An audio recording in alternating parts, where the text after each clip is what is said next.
All right.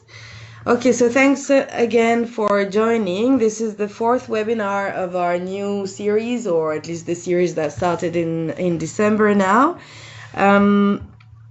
Today, the webinar is going to be dedicated to regulatory instruments for SCP.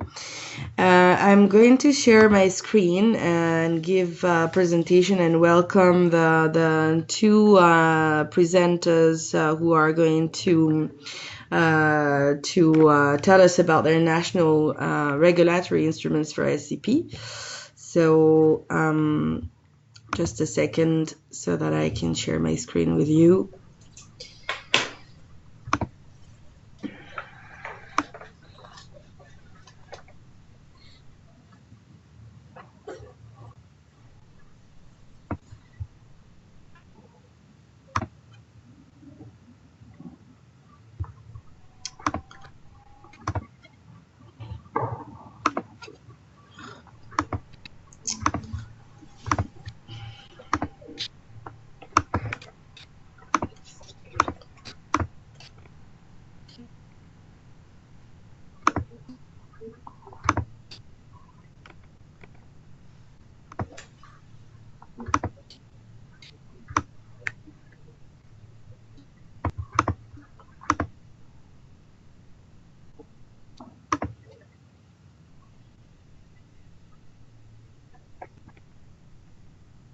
Okay, so you should be able to see my screen now.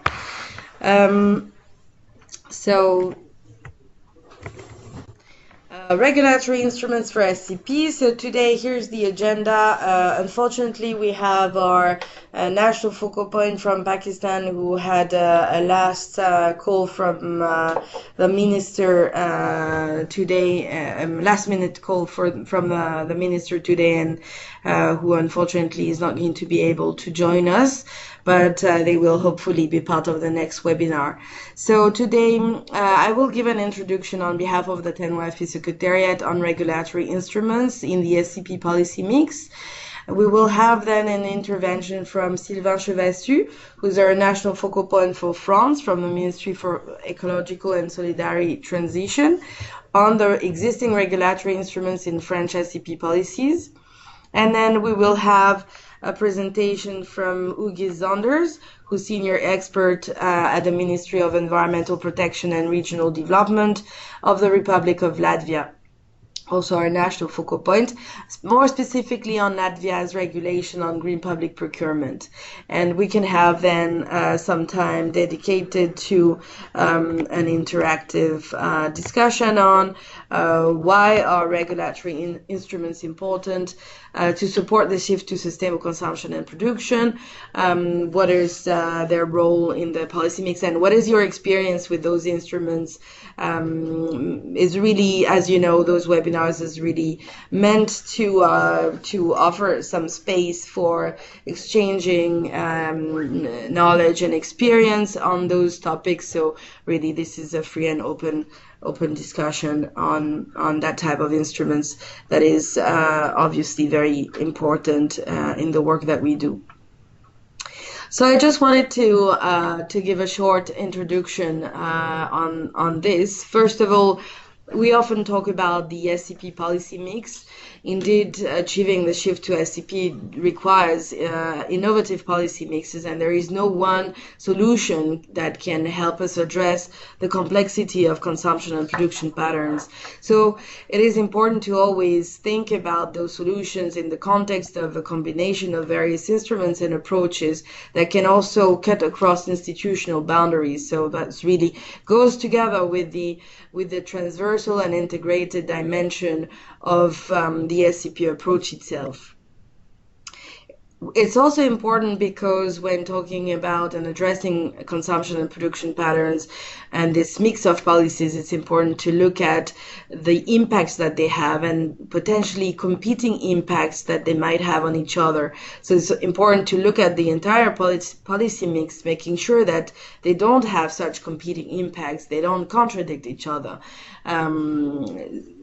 and on the contrary, they work together towards achieving policy objectives. As you know, the policy instruments that can be mobilized to support the shift to SCP are very diverse.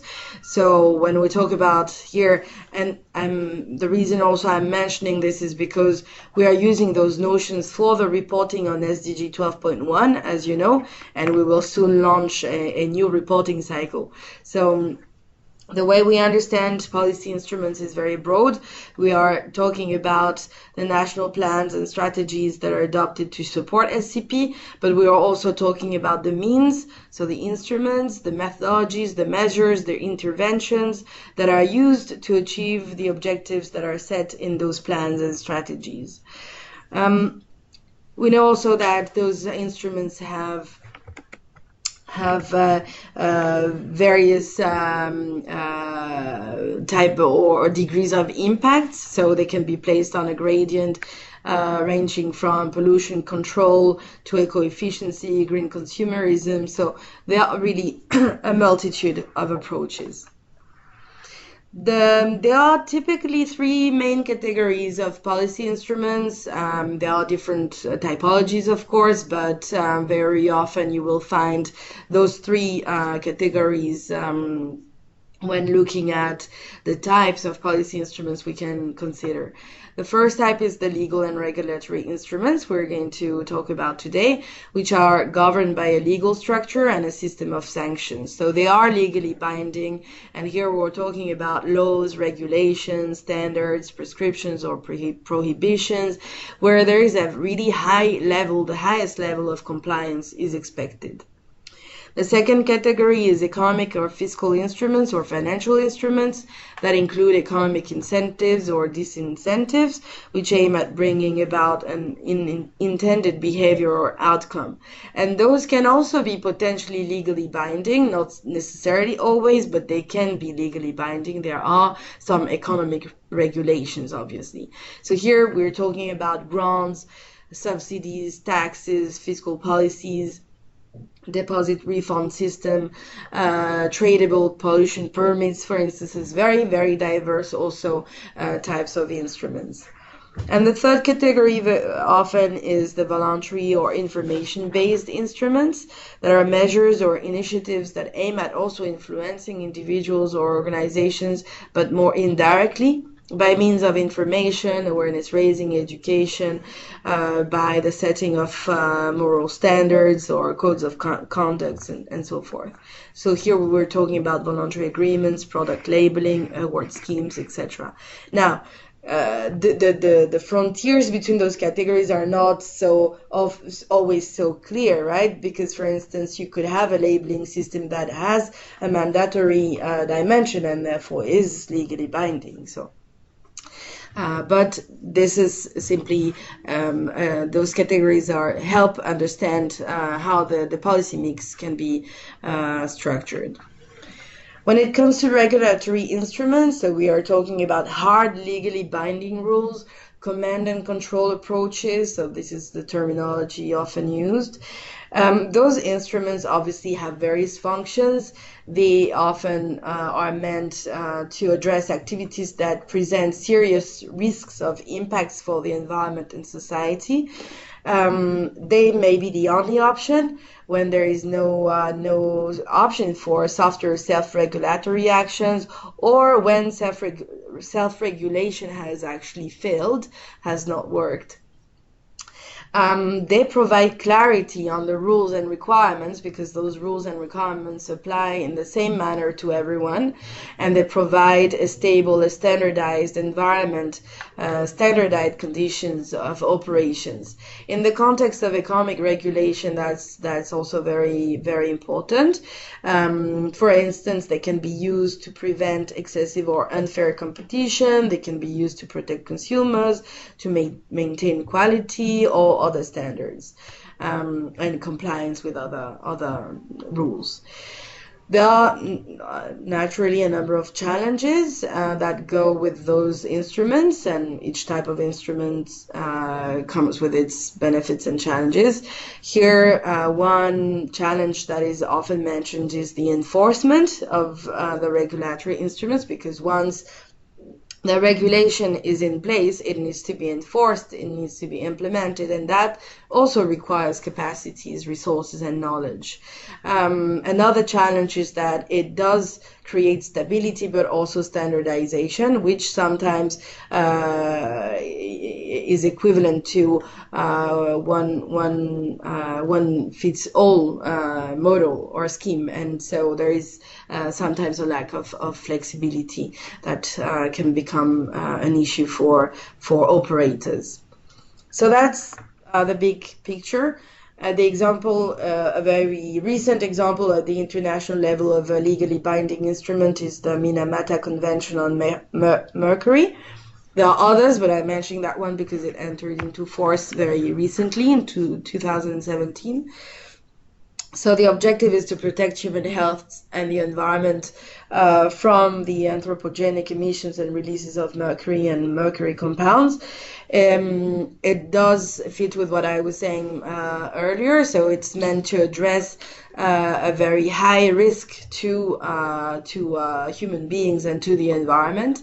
And it does include a number of command and control measures or objectives that you can see here to control the supply and trade of mercury, to control mercury added products and manufacturing processes in which mercury is used, and to control a specific sector that is particularly important or that has an important role in the release of mercury in the environment.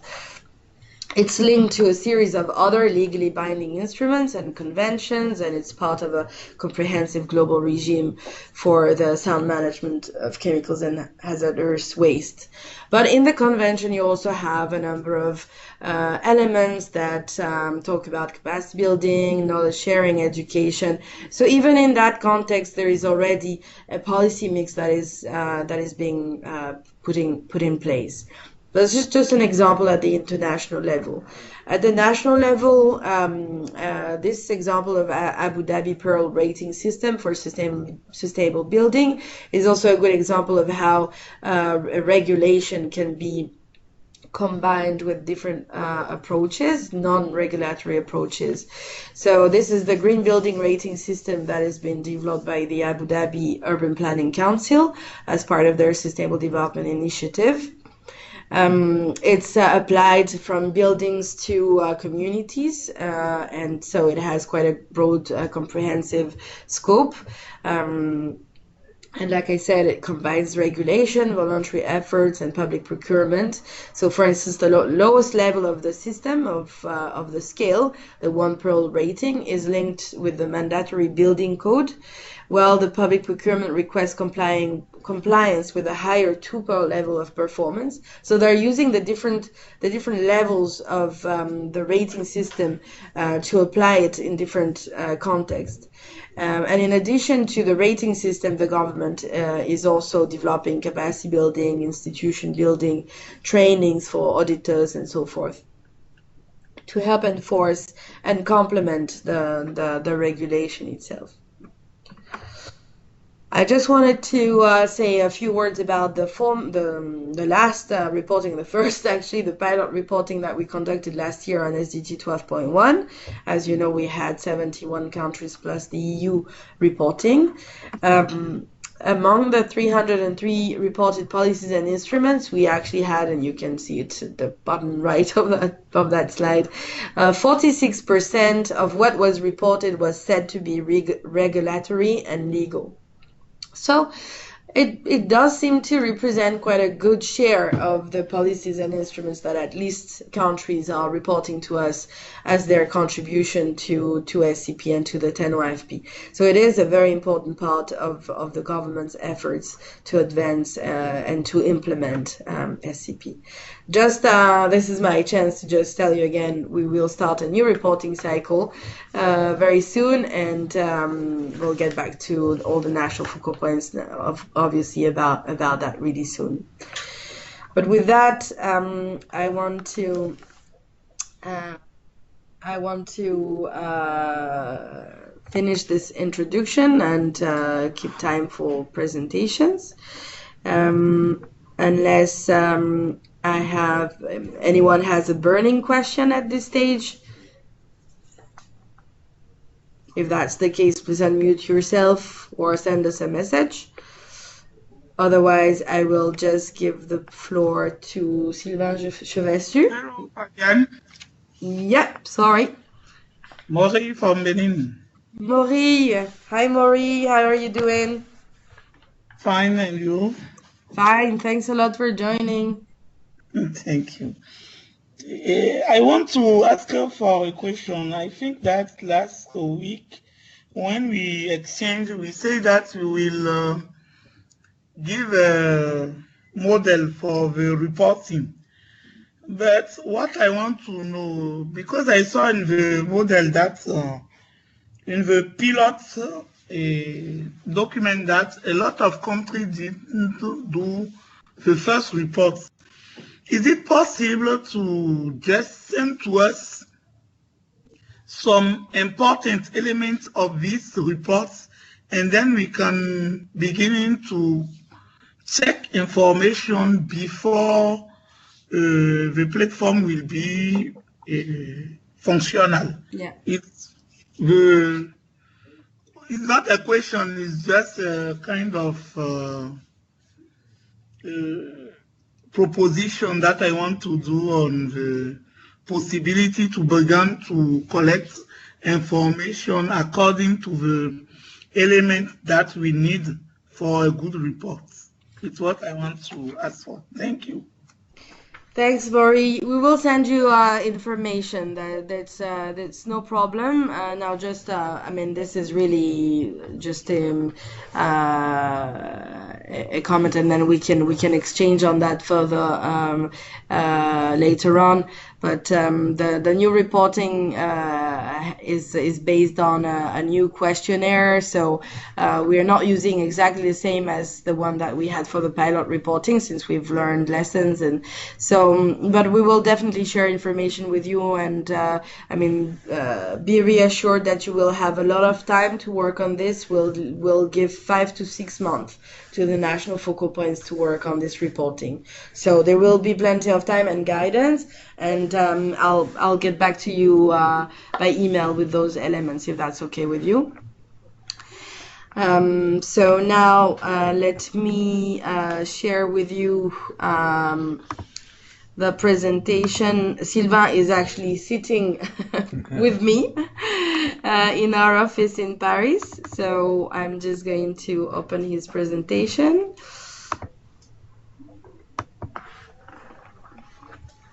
Can you see the presentation? Yeah. The floor is yours. Okay, thank you very much, Fabienne. Thank you for the invitation from One Planet Network and UN Environment to reflect on this really interesting issue of the use of regulatory instruments in SCP policies. So my name is Sylvain Chevessu. I work at the French Environment Ministry, more precisely in the Department for Sustainable Development, and I'm working on SCP. So I'm going to talk to you about the French policy on SCP and the French approach. First of all, in France, when we talk about SCP policies, we are thinking about mainly about product policies and consumers. So instruments such as eco-labels, eco-design, green public procurement, consumer behavior, incentives, and so on. And if you, and of course, we also make links with wider policy fields such as transport, energy, waste, housing, and so on. But for the SCP, we tend to focus really on the product approach. And if you take this definition of SCP, then you don't see so many examples, in fact, of regulatory instruments in use in policies. So in France, our policy mix regarding SCP looks like what was described just before by Fabienne. We have, like in many other countries, we have a mix of regulation, voluntary agreements, and incentives. But when it comes to sustainable consumption policy, uh, uh, not so many legally binding instruments come to my mind. I've taken here some examples. For example, in the EU, we have the Eco-Design Directive, which is quite a powerful instrument since it introduces mandatory criteria on products before entering the internal market of the European Union. We have the EU Energy Label, which is mandatory throughout the member states of the European Union, and it's quite an efficient tool. It's well known from consumers. And interestingly, at the end of last year, the EU has adopted a new directive banning some products that are judged harmful to the environment, single-use plastic products that produce a lot of marine litter. And I think this is a really interesting signal in the development of SCP policies. And also I wanted to reflect on what I would call perhaps a sort of third way or some kind of flexible regulation, a mixture of mandatory and voluntary. And a good example could be the European Eco-Label. Since in fact the European Eco-Label uses a very strong legal basis, the strongest legal basis in the European Union, which is an EU regulation, so that member states that develop implement the European Eco-Label have to comply with the official system and with the regulation. But then, on the other hand, the use of the European Eco-Label is voluntary.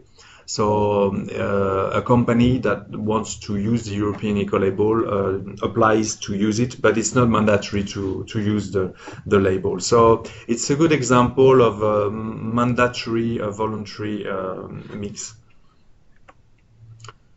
Some examples in French sustainable consumption policies of regulatory instruments. In 2012, we introduced a label on construction and decoration products about indoor pollution. So this is a label based on the model of the energy label with a rating system A to C. Sorry. Just a second. The participants came up. Oops. Sorry for this interruption. I'm trying to share your presentation.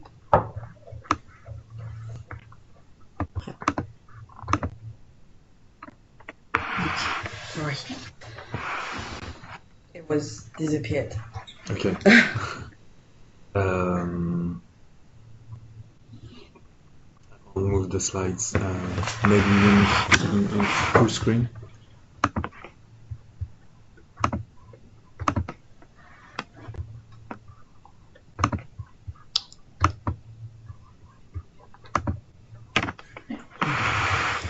Yes, sorry for the interruption. So I started giving you some examples of regulatory instruments in French sustainable consumption policies.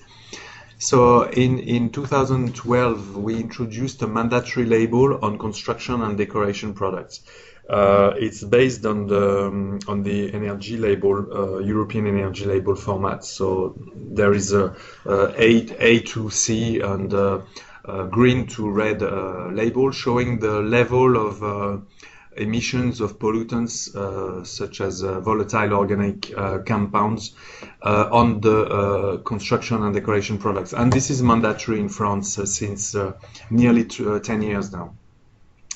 In 2014, the consumption law introduced an obligation to inform consumers about the availability of spare parts. And this should be reinforced by next year through the roadmap on the circular economy.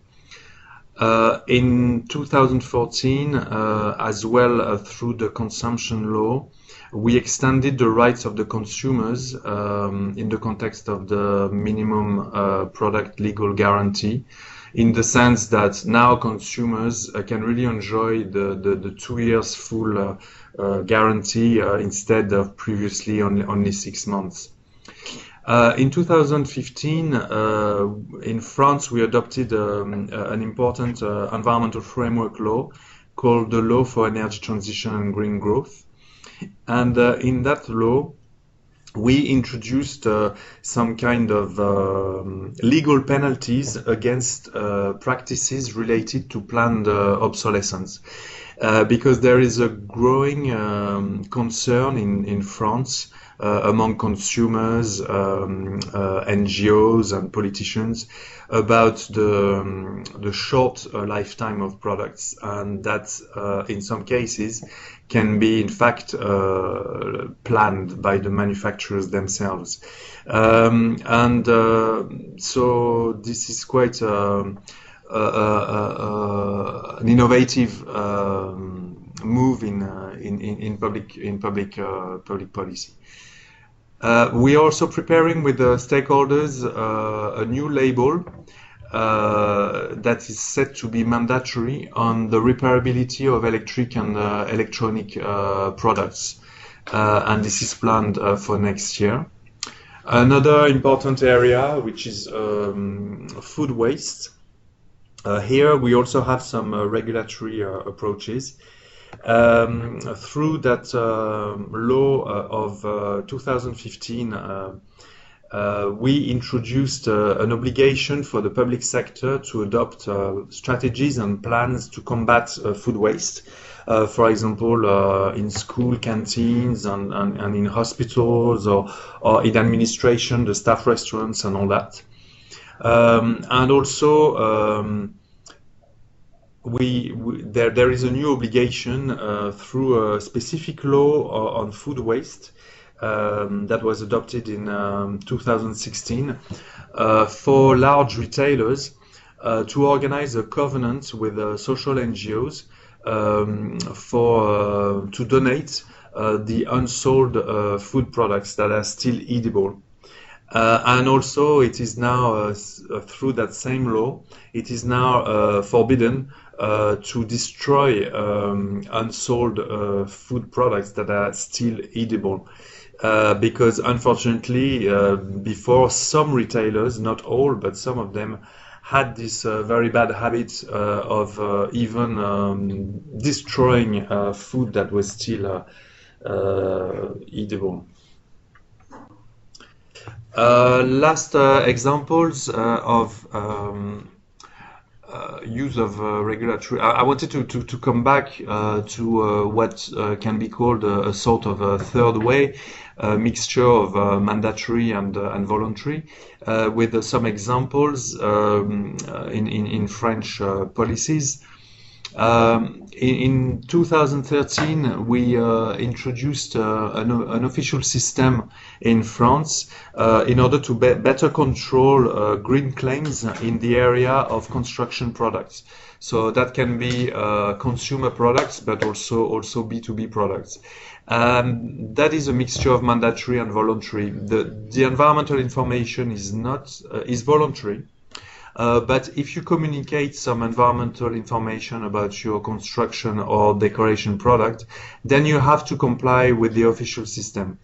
And that is in order to avoid greenwashing and better control the environmental information on the market. And they have to use the official methodology and put the environmental information on a basket of environmental indicators on an official website, and that is also about increasing the transparency on the market. We have also a program on environmental labeling of consumer products that is piloting. But for the future implementation, we are also considering to use this sort of mandatory voluntary approach. And maybe another example in a different type is this eco-modulation of the EPR fees that we have introduced in France in the last few years, and of which principle has been actually taken up by the EU in its waste framework directive. It's so the EPR, the extended producer responsibility systems for the waste management and recycling.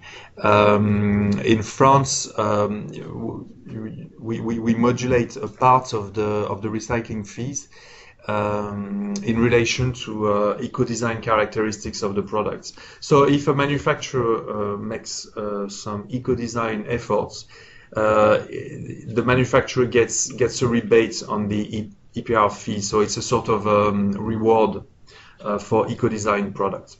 And so this is, I mean, the principle can be introduced through the regulation for different product categories, but then the implementation obviously is not imposed by the regulation. It's discussed with the stakeholders within the EPR scheme organization. So it can also be an example of some kind of flexible regulation. Thank you. Thank you very much, Sylvain. I would like to ask if anyone has any questions for Sylvain. Thanks, that was really a very comprehensive and really interesting presentation. I think it's also, I mean, it illustrates the diversity of regulations also that can be put in place, and the fact that there is also flexibility for combining those different approaches. Any question for Sylvain is welcome. So just please unmute yourself and let us know if you have, or if you would like to make a comment or ask a question.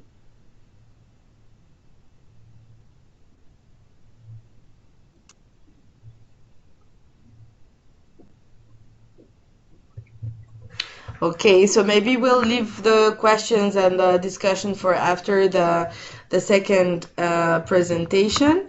I would like to ask Ugis from Latvia to unmute. Hi, hello Ugis, how are you doing?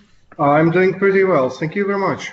Thank you very much for joining and for participating in this webinar. We are going to listen to your intervention on the Latvia's regulation on green public procurement. Would you like to share your screen?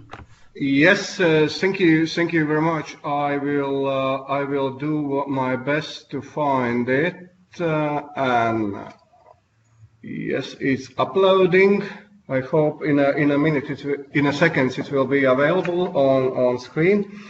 Meanwhile, yes, thank you again, Fabienne, for this opportunity to present the Latvian case of Latvian regulation on green public procurement, which is, I believe, is a very good instrument to enrich sustainable consumption and production, because public sector public procurements in average accounts around 20% of GDP of Latvia, and therefore it's a rather powerful instrument to influence and to bring sustainable practices into public sector, and then in that way encourage the market to follow those rules. I believe everybody now seeing my title of my presentation. Is it so?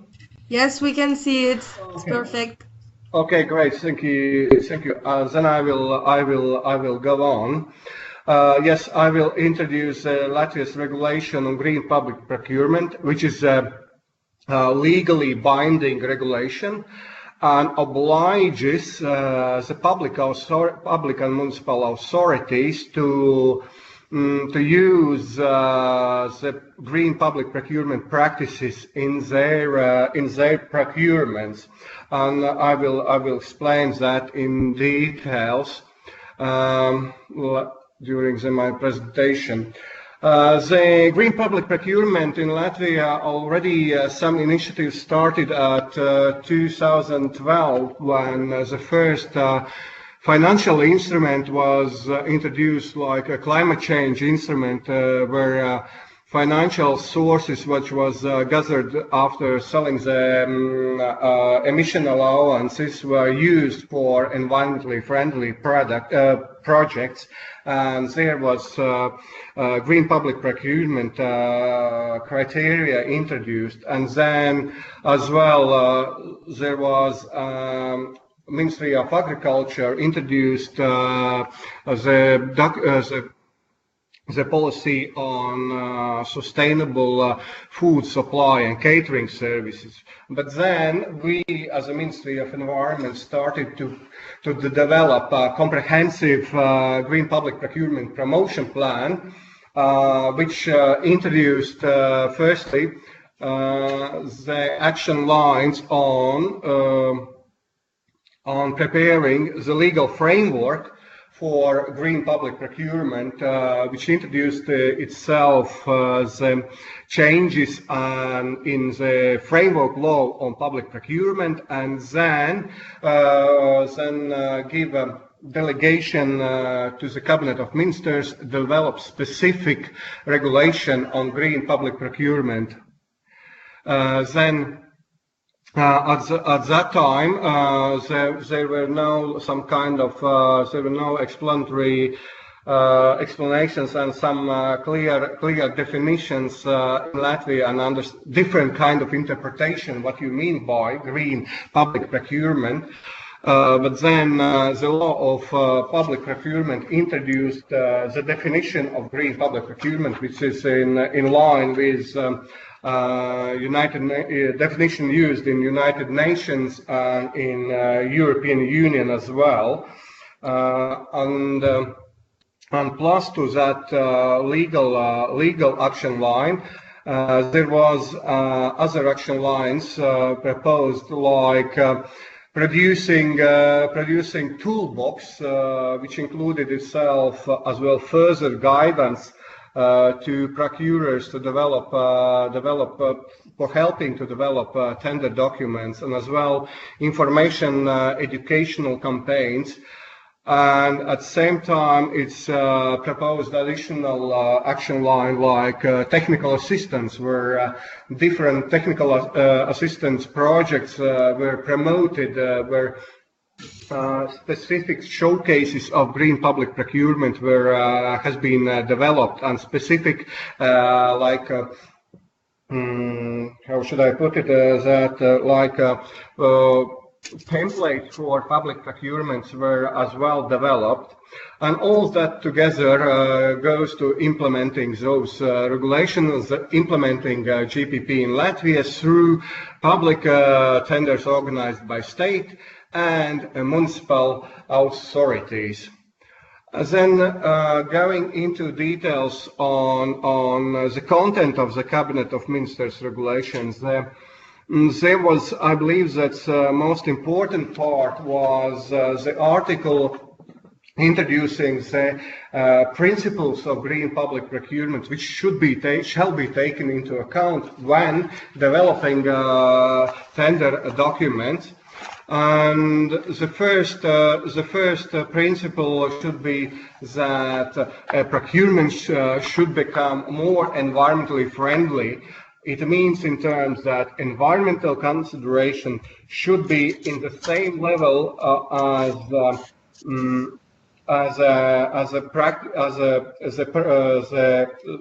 like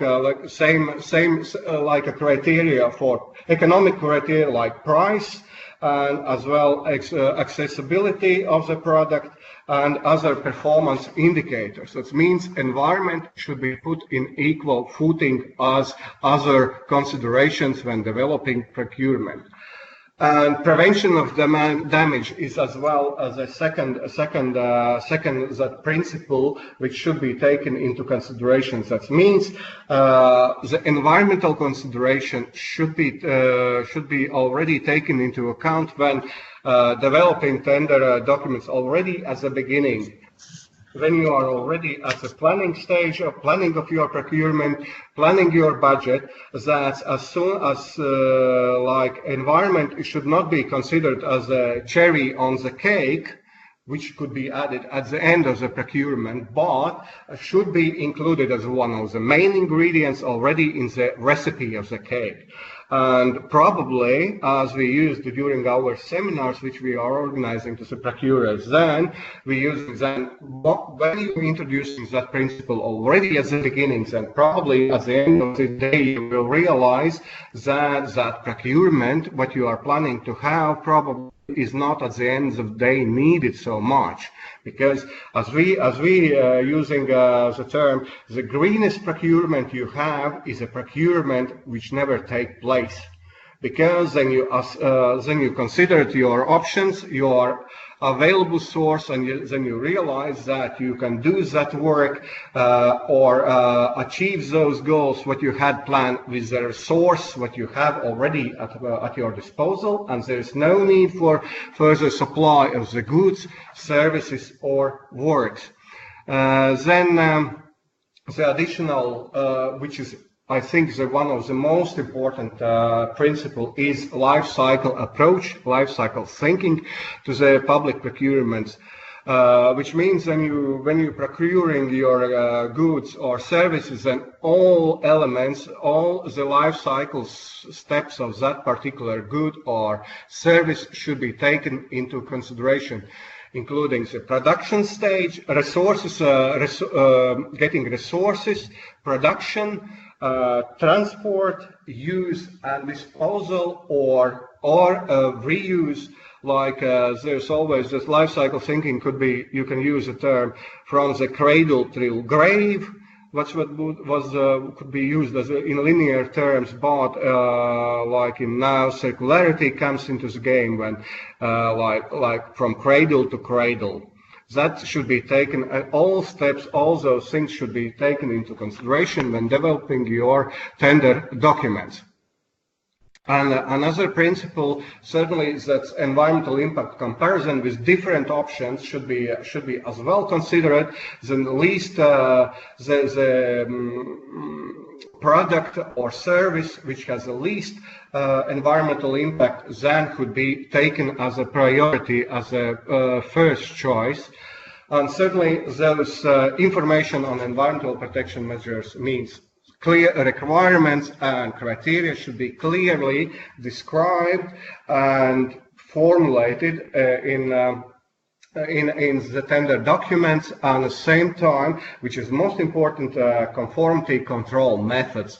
Then every procurer then knows how to assess whether the service or goods achieve those environmental objectives which was designed at a designing stage. Certainly we cannot all describe in that regulation. We propose a toolbox, which means explanatory guidelines with those verification methods I have described, which itself it's again a bunch of papers which poor procurers have to go through in order to prepare those guidelines, prepare those standard documents in order to be in order with environmental requirements, and that creates additional questions, misunderstandings, confusions, whether I'm doing right or why I have to do so. That means you already in the first presentation mentioned the capacity issues.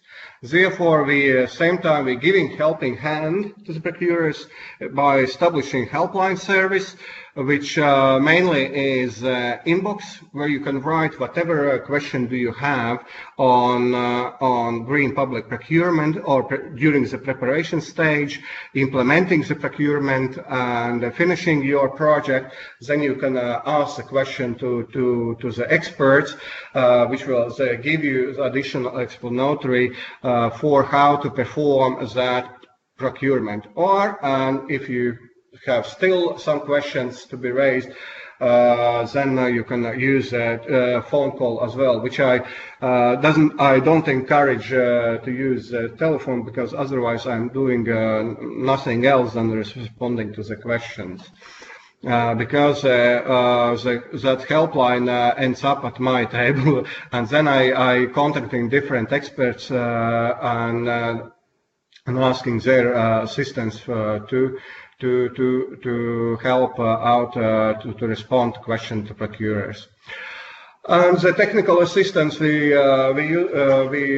having a very pretty good network of stakeholders who are implementing different kind of projects.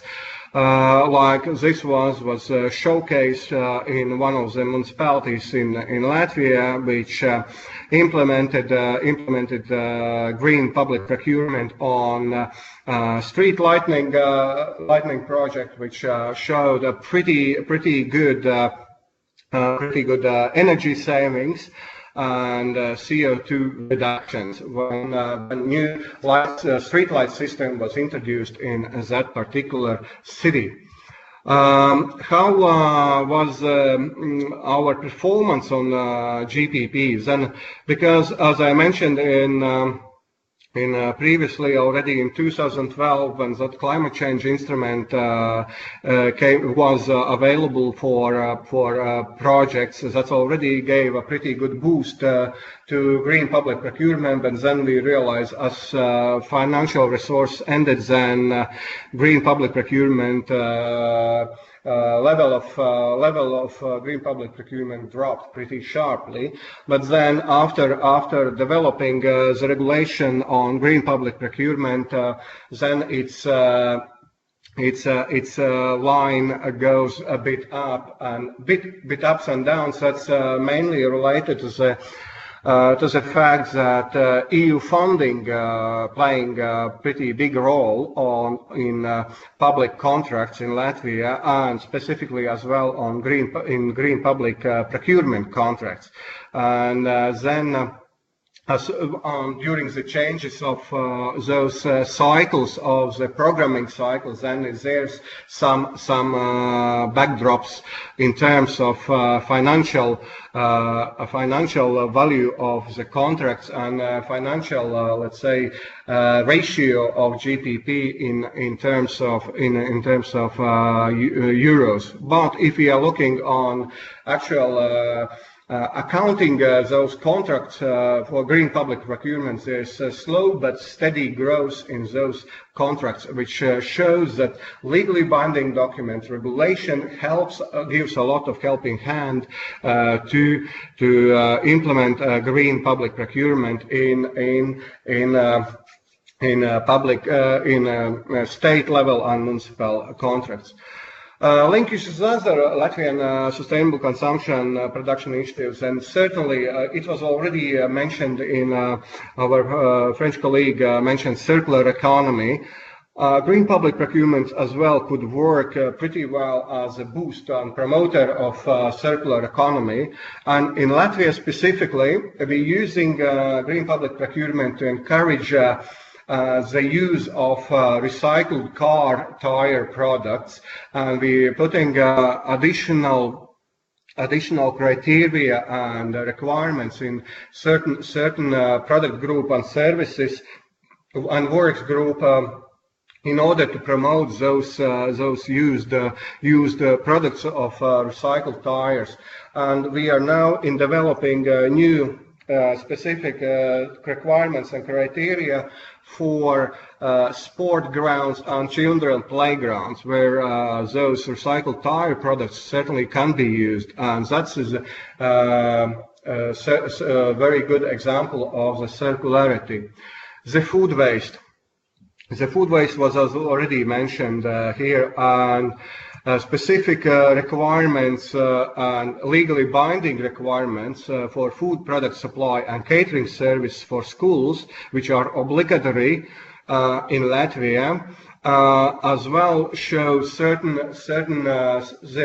criteria and requirements in order to minimize food waste in the schools.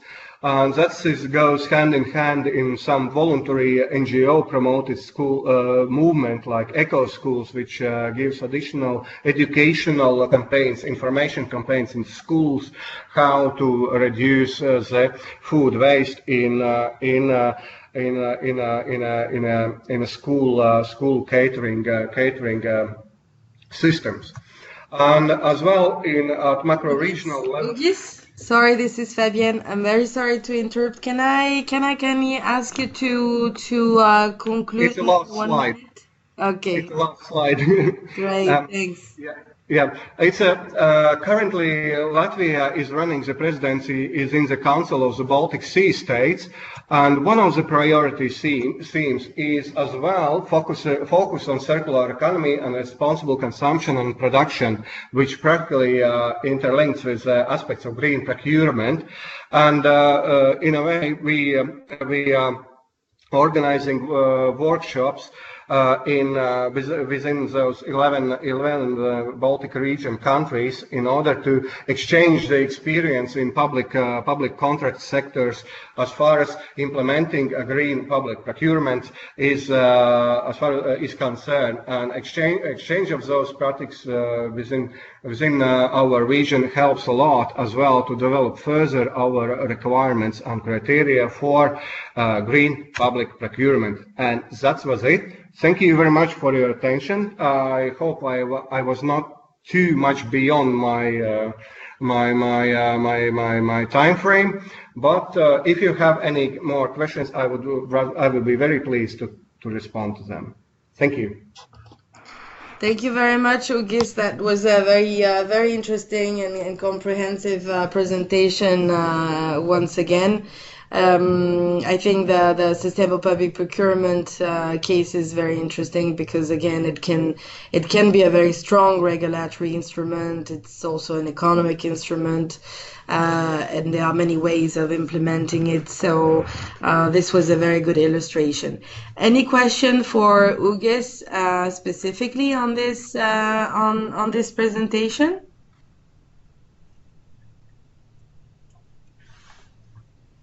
Maybe I. Sylvain? Yes, thank you very much for your presentation. Very interesting. Do I understand correctly that what is actually in the regulation? What is actually mandatory? It's the implementation of principles, or do you also have some mandatory GPP criteria? Mm-hmm. Thank you very much, but yes, I didn't mention that in that regulation, those principles definitely, but we have annex to that regulation, Annex 1 and Annex 2, which contains 21 product group and services and works with clearly identified requirements and criteria. And there's in Annex 1 there are 7 product groups and services which are mandatory for public authorities, which is office equipment, computers, food supply and catering services, indoor lights, street lights, and the last one I forgot, which are obligatory for all public authorities, and then 14 additional ones which are voluntary. These are based on EU's green public procurement guidelines, which we are adapted to Latvian situation and translated from environmental into procurement type of language in order to be able to put that in regulatory framework. And this regulation is actually available in English in our ministry website. you can check our ministry website, which is a latter part of my email, which is at the end of the presentation.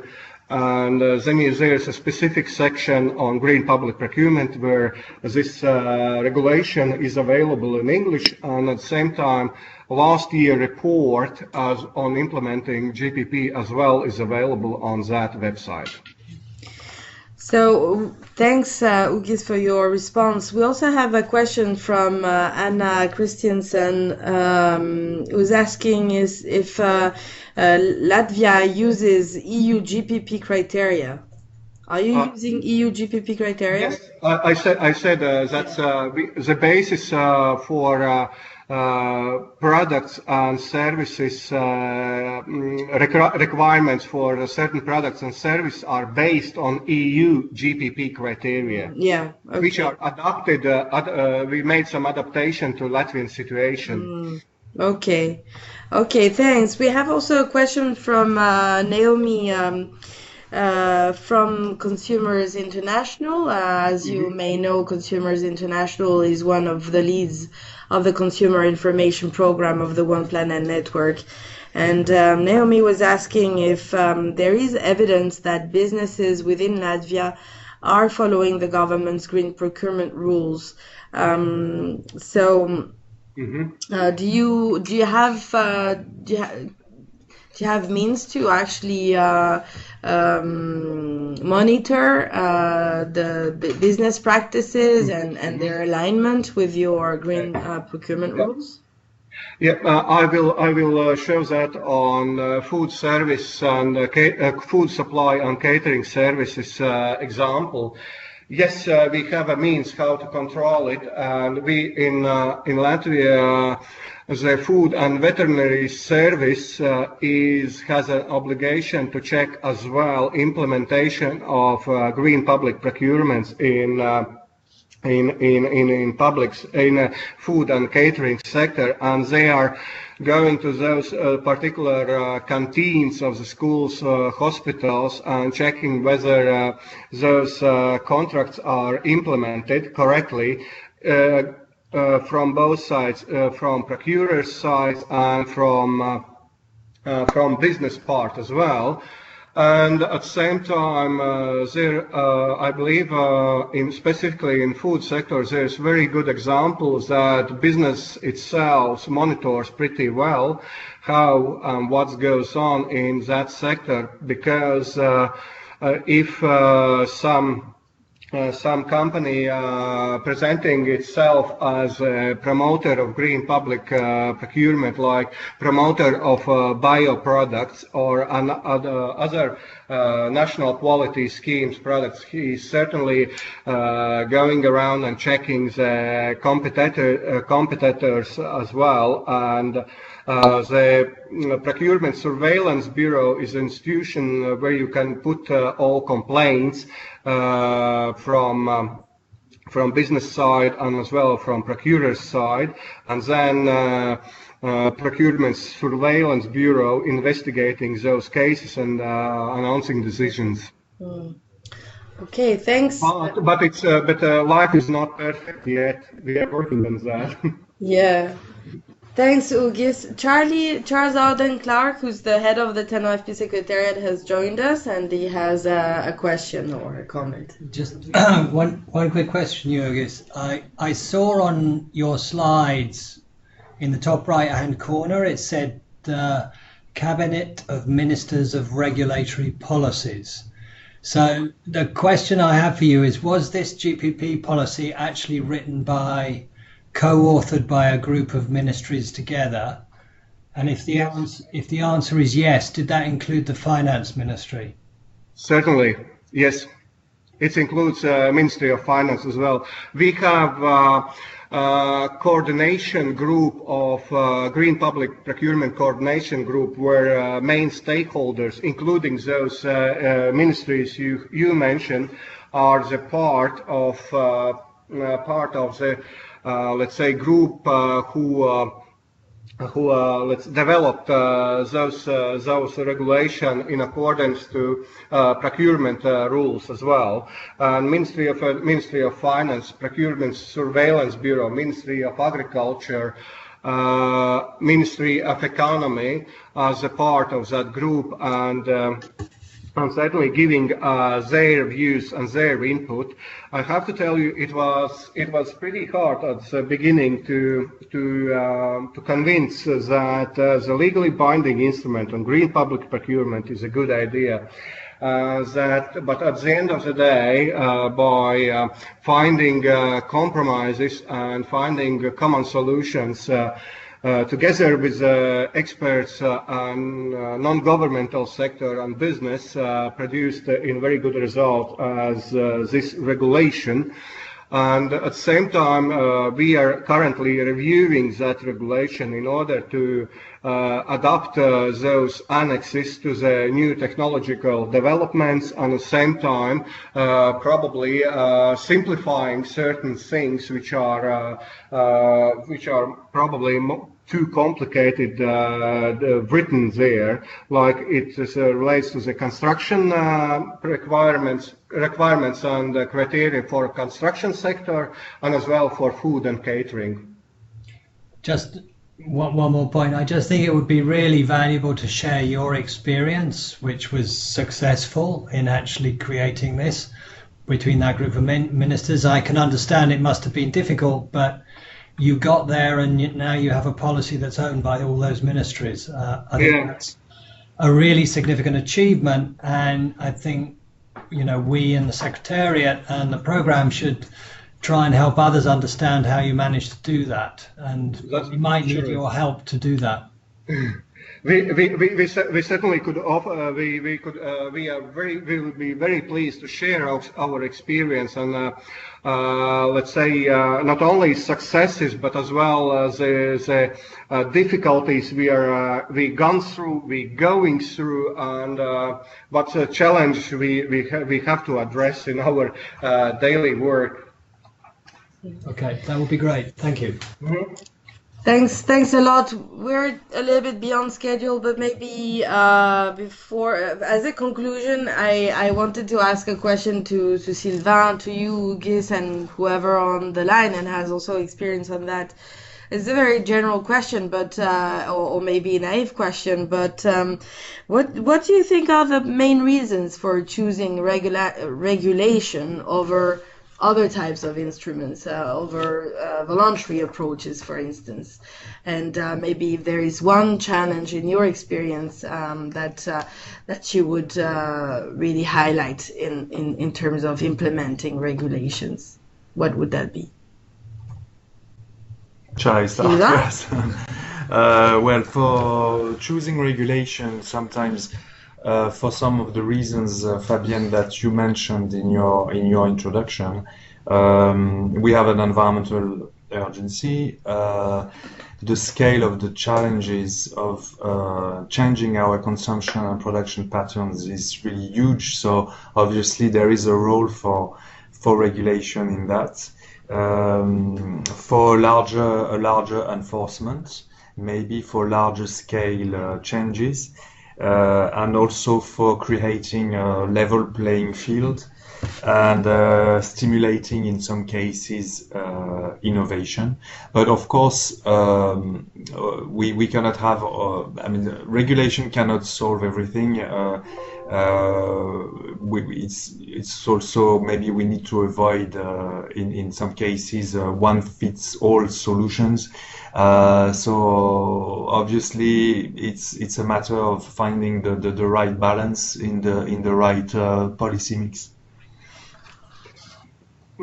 Yes, I may add? Yes, please, August. Okay, I believe the main benefit for regulatory framework is setting a clear rules for the game, that procurers understand what path they should follow. And at the same time, it's a clear message for the market. It's not, let's say, let's say, one action type of action, I would say, which is limited in time, like implementing one project, and that's it. As I mentioned I showed in the slide on our case for year 2012. But it's a long-term direction set by the government, and then there will be. For example, for green public procurement, there will be demand in the sector, in the market for that kind of products and services.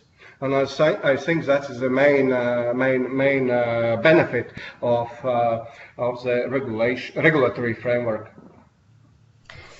Thanks a lot, Ugis, and again, thanks everyone. Unfortunately, we're running out of time, but we will continue discussions with future webinars in any case. So I would like to thank everybody once again. We'll make the recording of the webinar available to all the national focal points and programs, and we will follow up as relevant with the both of you and the participants. Thank you once again, and have a very nice afternoon or end of the day. Bye. Thank you.